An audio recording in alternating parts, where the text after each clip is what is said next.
இனிமே கண்ணை மூடிட்டு கடலை எண்ணெய் வாங்கலாம். ஏன்னா மந்த்ரா கடலை எண்ணெய் இதயத்தின் தயாரிப்பு.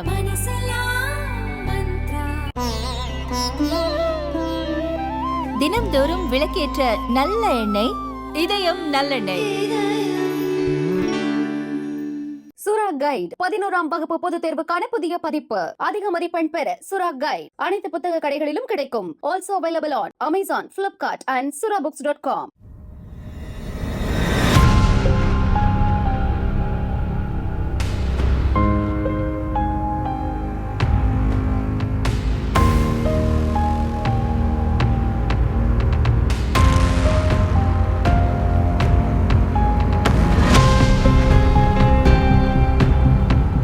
நீலகிரி மாவட்டம் பந்தலூர் அருகே கொள்ளப்பள்ளி குறிஞ்சி நகர் குடியிருப்பு பகுதியில் செவ்வாய் இரவு ஒரு குட்டியுடன் 5 யானைகள் உலா வந்தன.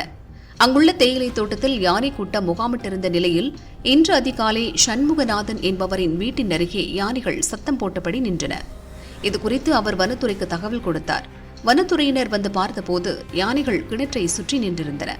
யானைகளை அங்கிருந்து விரட்டி பார்த்தபோது கிணற்றுக்குள் குட்டி யானை விழுந்து கிடப்பது தெரியவந்தது.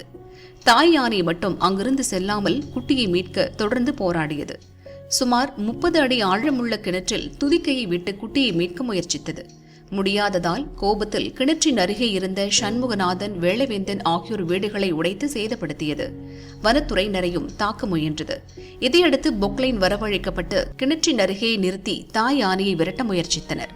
ஆனால் தாய் யானை சிறிது தூரம் சென்றுவிட்டு மீண்டும் ஓடி வந்து பொக்லைனை ஆக்ரோஷமாக முட்டித் தள்ளியது.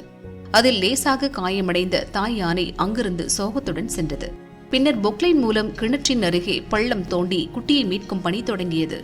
10 மணி நேர போராட்டத்திற்கு பின் குட்டி யானை மீட்கப்பட்டது.